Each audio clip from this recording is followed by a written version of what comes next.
Dear students, welcome in the lecture on chemical bonding। तो प्यारे बच्चों, आपका स्वागत है केमिकल बॉन्डिंग की इस लेक्चर में, जिसमें कि हम आज डिस्कस करने वाले हैं अबाउट फजान्स रूल। तो फजान्स रूल क्या है? फजान्स रूल डिस्कस करता है अबाउट पोलराइजेशन ऑफ बॉन्ड्स के बारे में। तो पोलराइजेशन ऑफ बॉन्ड्स हमने पढ़ा था कि 3 तरीके के हमने कंपाउंड्स पढ़े थे। अगर आपको याद होगा तो हमने पढ़े थे 3 तरीके के हमने कंपाउंड्स पढ़े थे। एक हमने पढ़ा था आयनिक, ठीक है।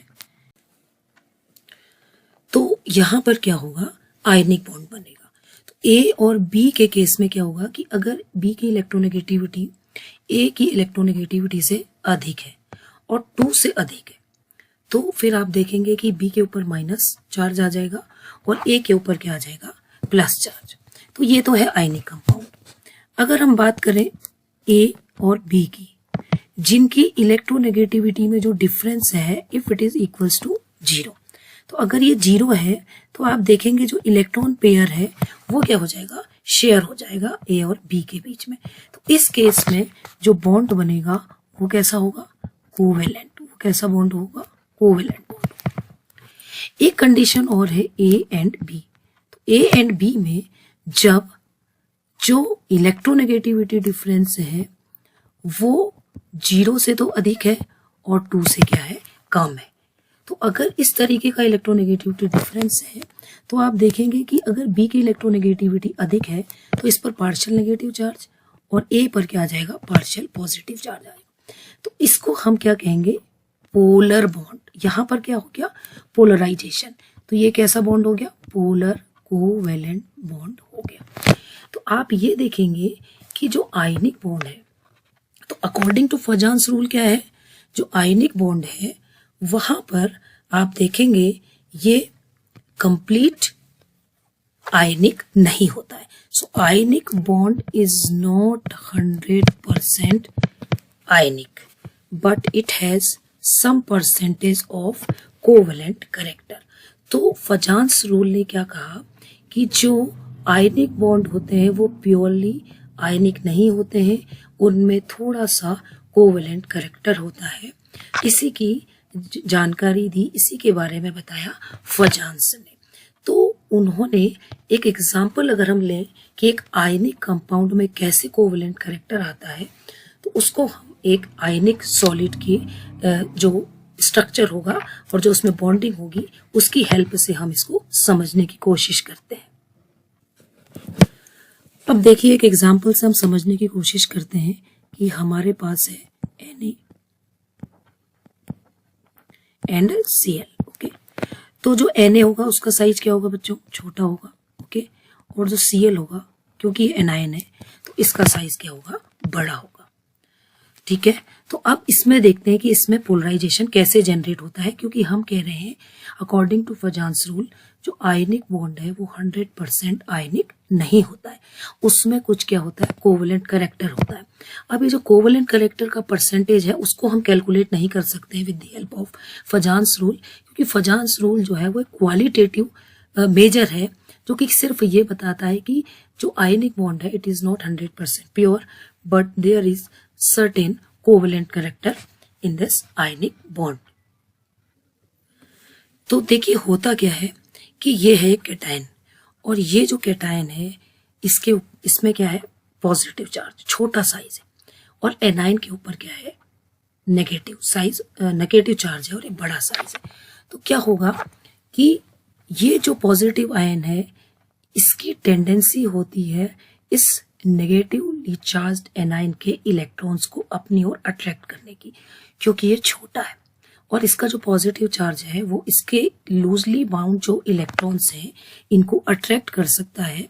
तो उससे क्या होता है कि जो एनायंस में जो इलेक्ट्रॉन्स होते हैं वो किस ओर कंसंट्रेट हो जाते हैं, देखिए they concentrate more towards this positive charge, okay. और जब ये इसकी ओर कंसंट्रेट हो जाते हैं तो ये क्या करता है, जो पॉजिटिव चार्ज है, ये जो कैटायन है वो एनायन के इन इलेक्ट्रॉन्स को अट्रैक्ट करता है। देखिए अट्रैक्ट करने से क्या होगा कि ये आप देखेंगे कि ये जो कैटायन था, इसके जो इसका शेप है इसको डिफॉर्म कर देगा या डिस्टॉर्ट कर देगा, इसको इसके जो शेप है उसको ये खत्म करेगा। कौन करेगा? पॉजिटिव आयन, क्योंकि ये क्या कर रहा है, इसके ऊपर पोलैरिटी जनरेट कर रहा है। जो इलेक्ट्रॉन्स का नंबर है वो टुवर्ड्स पॉजिटिव चार्ज अधिक है, और इस ओर जो इसके दूसरी ओर है इसका जो इलेक्ट्रॉन्स का जो डेंसिटी है वो कम हो गई। तो इसकी वजह से आप देखेंगे क्या होगा, इसमें जो नेगेटिव आयन है उसमें पोलराइजेशन जनरेट हो रहा है, और इस पोलराइजेशन की वजह से आप देखेंगे ये जो एनायन था इसका जो शेप है वो क्या होगा, डिफॉर्म होगा। तो आप ये देखेंगे, देखिए क्या होगा, धीरे धीरे ये जो एनायन था ये देखिए डिफॉर्म हो गया इसका शेप, और जो कैटायन है वो ये है। तो आप ये देख सकते हैं कि इस एनायन के शेप में डिफॉर्मेशन हो गया है।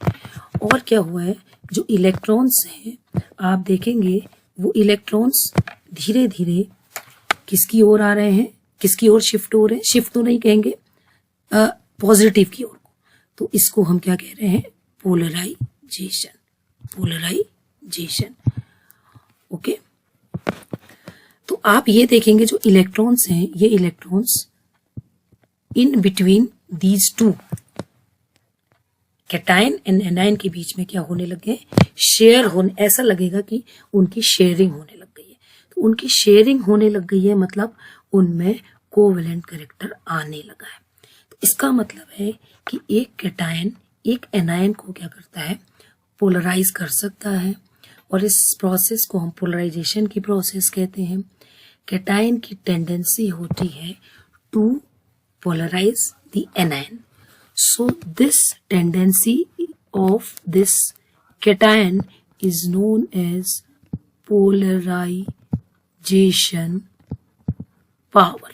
तो ये क्या है, कैटायन की पोलराइजेशन पावर है।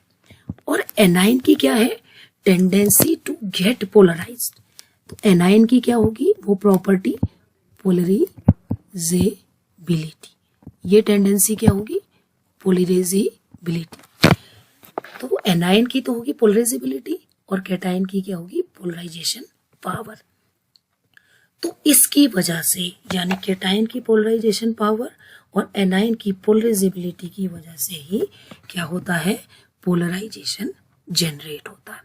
और जहां पर पोलराइजेशन होगा वहां पर आप ये कहेंगे कि covalent character in ionic bond will increase. तो जहां पर पोलराइजेशन अधिक होगा वहां पर कोवेलेंट कैरेक्टर क्या होगा, इंक्रीज होगा। ओके, तो अब हम ये देखते हैं कि वो कौन से फैक्टर्स हैं जो पोलराइजेशन को अफेक्ट करते हैं। अब इसमें आपने देखा दो चीजें हैं, एक तो है कैटायन और एक है एनायन। तो यही दो फैक्टर्स ऐसे होंगे जो अफेक्ट करने वाले हैं पोलराइजेशन को। तो यानी नेचर ऑफ कैटायन, यानी कैटायन का नेचर अफेक्ट करने वाला है पोलराइजेशन को, और दूसरा कौन करने वाला है, एनायन। तो nature of anion and nature of cation, they are going to affect the polarisation, polarisation को अफेक्ट करेंगे। तो अब नेचर ऑफ कैटायन कैसे अफेक्ट करेगा, nature of cation means polarisation power को कौन से फैक्टर अफेक्ट करेंगे, और नेचर ऑफ एनायन मीन्स कि पोलराइजेबिलिटी को कौन से फैक्टर्स अफेक्ट करने वाले हैं। तो ये दोनों हम अलग अलग डिस्कस करेंगे। ओके, तो अगर हम नेचर ऑफ कैटायन को देखें तो उसमें 3 फैक्टर्स अफेक्ट करने वाले हैं। तो जो पहला फैक्टर है वो है साइज ऑफ कैटायन। तो as the size of cation increase, जैसे जैसे कैटायन का साइज इंक्रीज होगा जो उसकी पोलराइजेशन पावर है दैट विल डिक्रीज, उसकी पोलराइजेशन पावर क्या होगी, डिक्रीज होगी। क्योंकि आप ये देख रहे हैं कि जितना छोटा साइज कैटायन का होगा उतनी अधिक उसकी पोलराइजेशन पावर होगी, उतनी पावर से वो एनायन के इलेक्ट्रॉन्स को अट्रैक्ट करेगा और उतना ही अधिक वो क्या करेगा, पोलराइजेशन करेगा। यानी साइज छोटा तो पोलराइजेशन पावर अधिक। फॉर एग्जाम्पल अगर हम इन कैटायंस को लें, जैसे Li पॉजिटिव है, ओके, Na पॉजिटिव है, देन पोटेशियम है, R भी है and K plus, sorry CS plus. तो इनमें अगर हम देखेंगे तो सबसे छोटा कौन है, Li।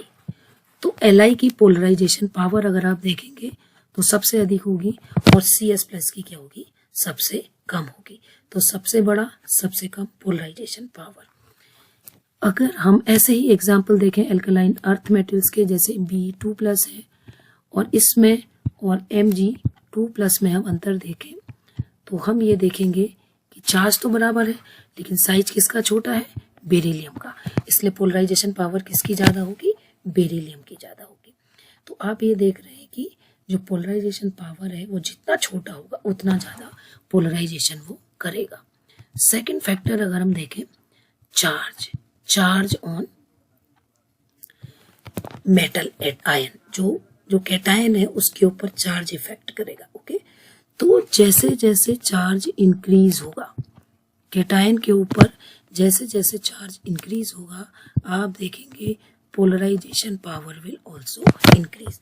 तो polarization power is directly proportional to the charge on cation. Cation के चार्ज पर डिपेंड करता है, जितना अधिक चार्ज होगा उतना अधिक क्या होगी, पोलराइजेशन पावर होगी।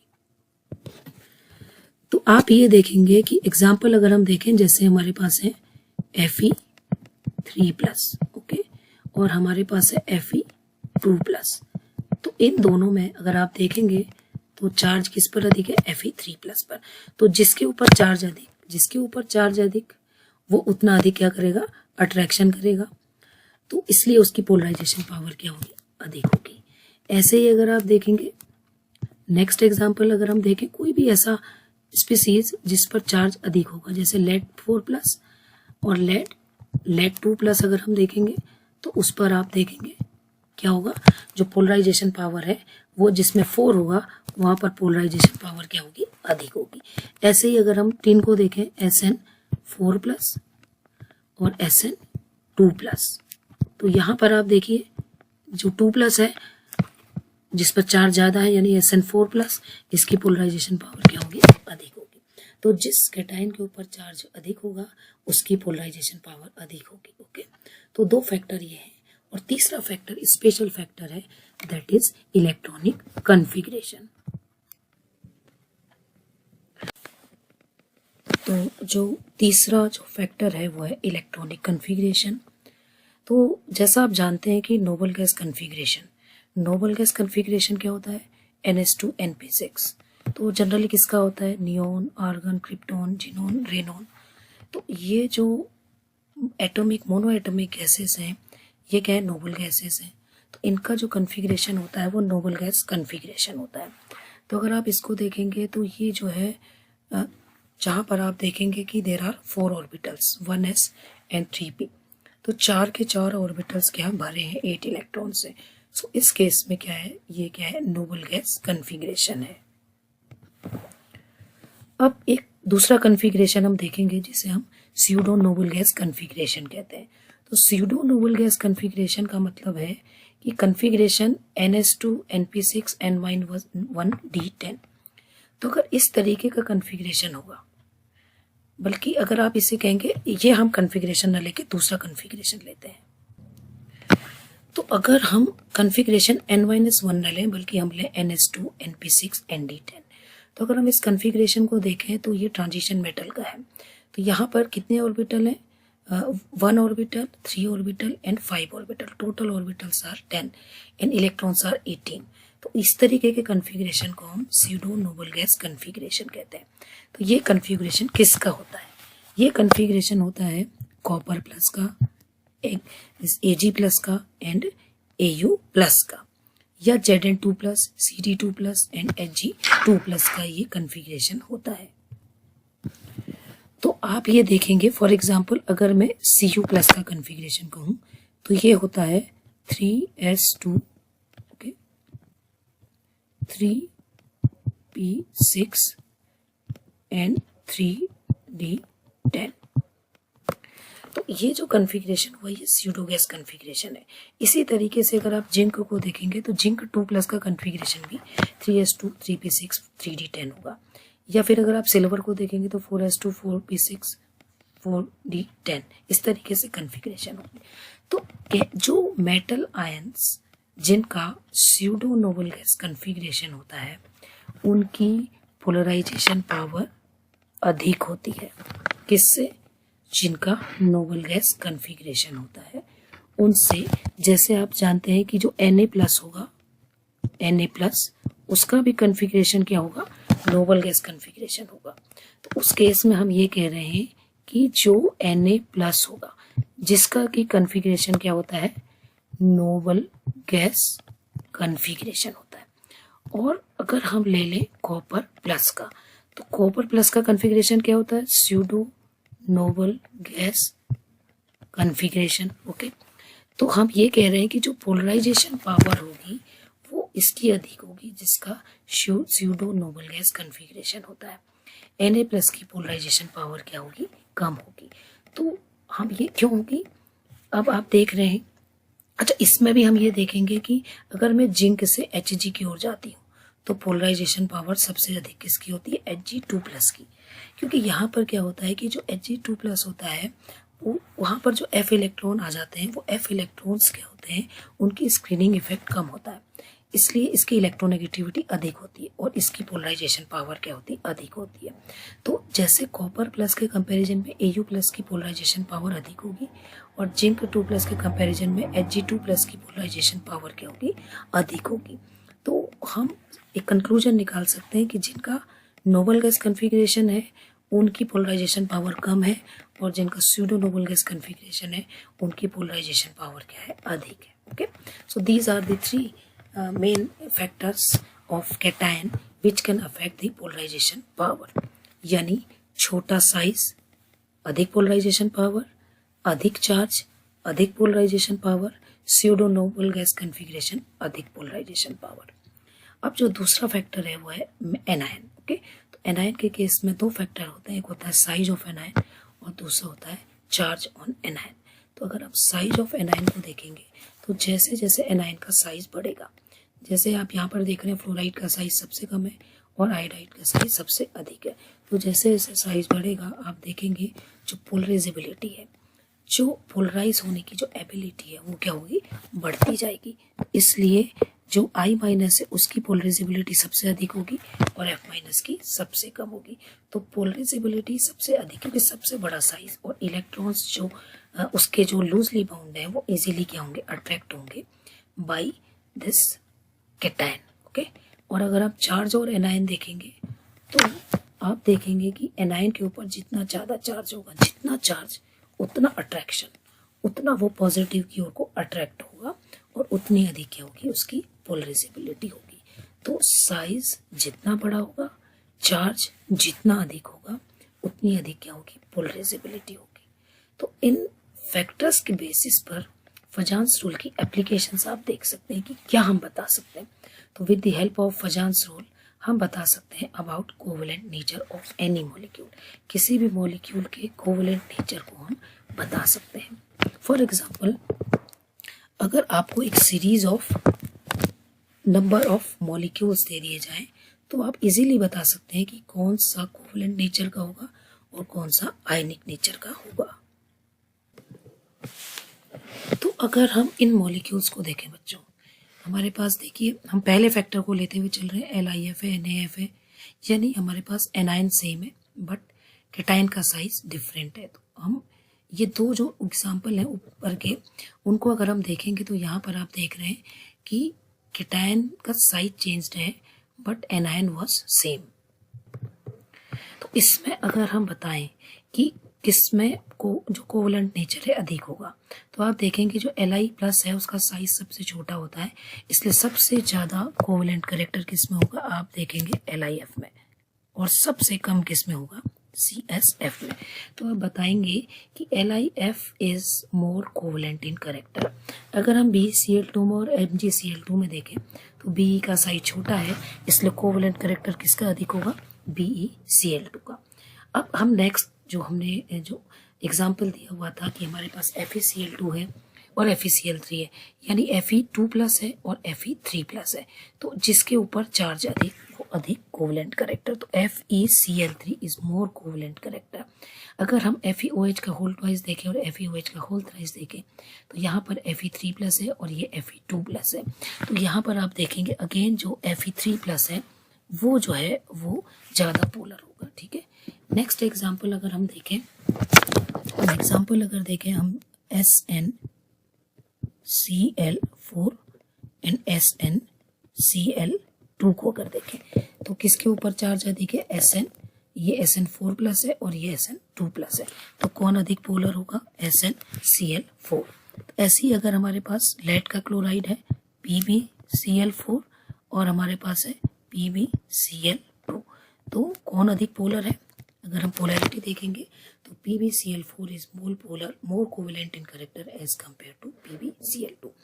तो ये हम बता सकते हैं बहुत आसानी से कि कोवलेंट कौन अधिक नेचर में होगा। ओके, फिर हम एक एग्जांपल दे सकते हैं कि अगर हमारे पास NaCl है, ओके, और हमारे पास CuCl, तो इनमें से कौन कोवलेंट करेक्टर किसका अधिक होगा?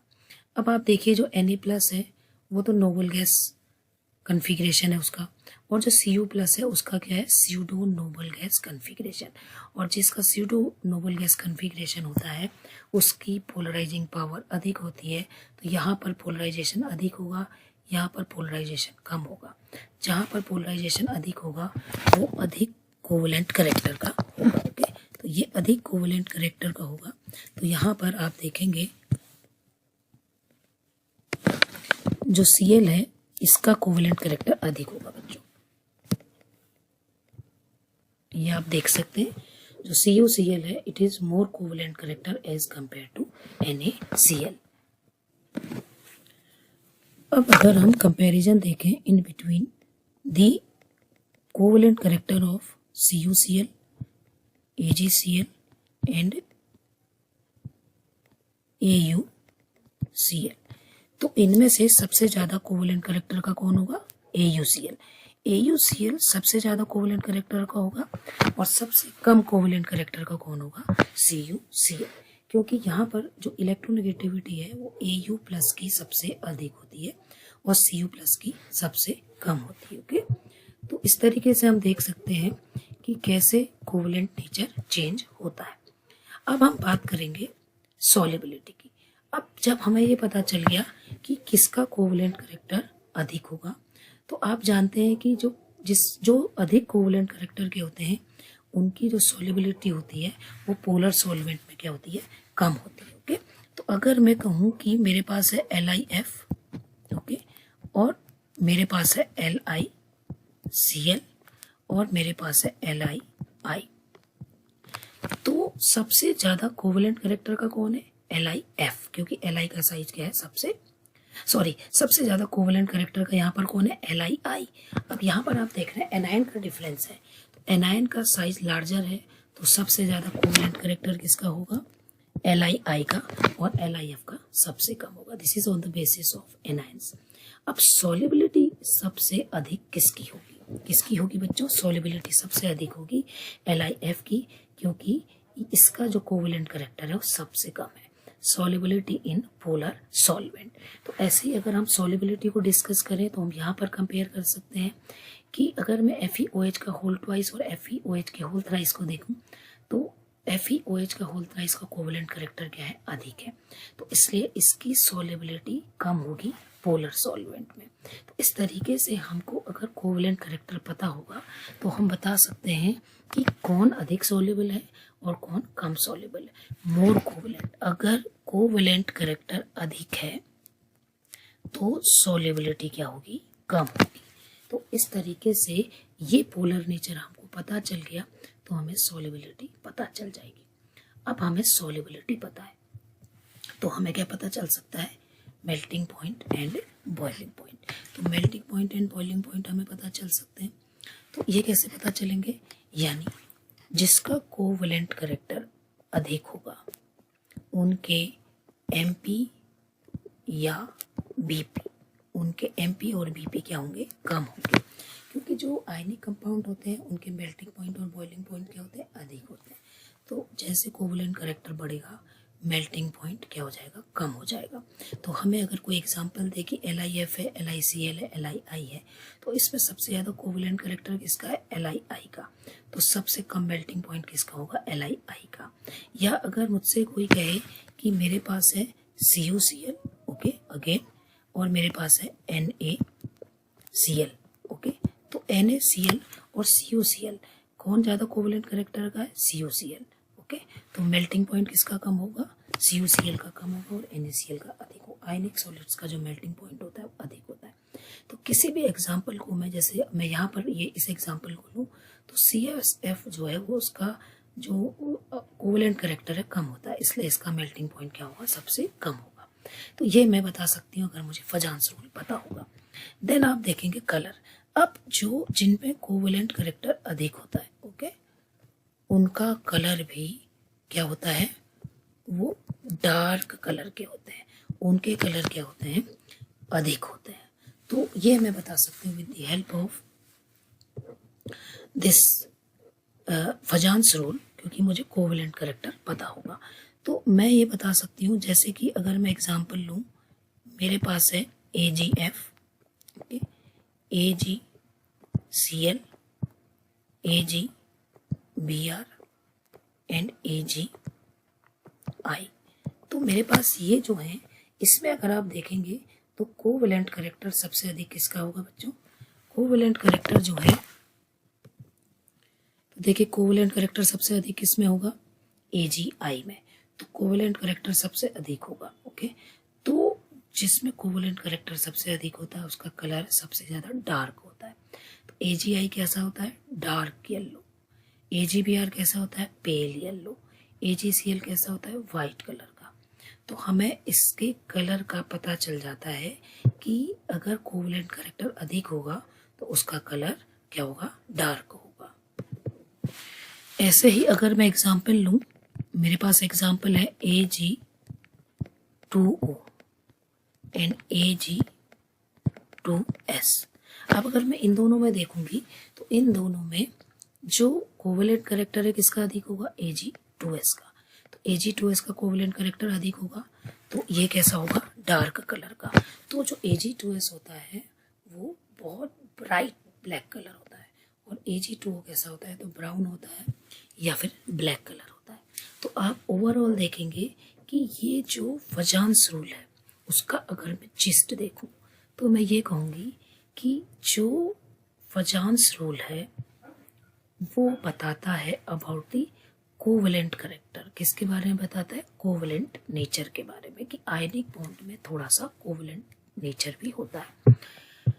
देन आप देखेंगे जो कोवेलेंट नेचर होता है उसको कौन अफेक्ट करता है, जो कैटायन होता है और एनायन, यानी कैटायन का साइज, कैटायन का चार्ज और इलेक्ट्रॉनिक कन्फिगरेशन, ये अफेक्ट करते हैं।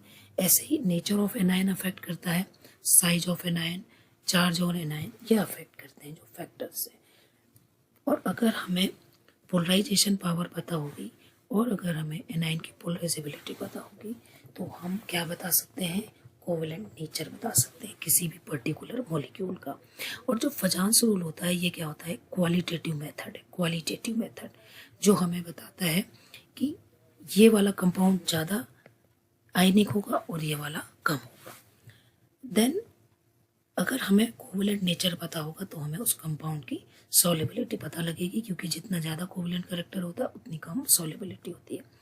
जितना अधिक कोवेलेंट कैरेक्टर उतना कम BP एंड MP, और जितना अधिक कोवेलेंट कैरेक्टर उतना डार्क कलर होता है पर्टिकुलर कंपाउंड का।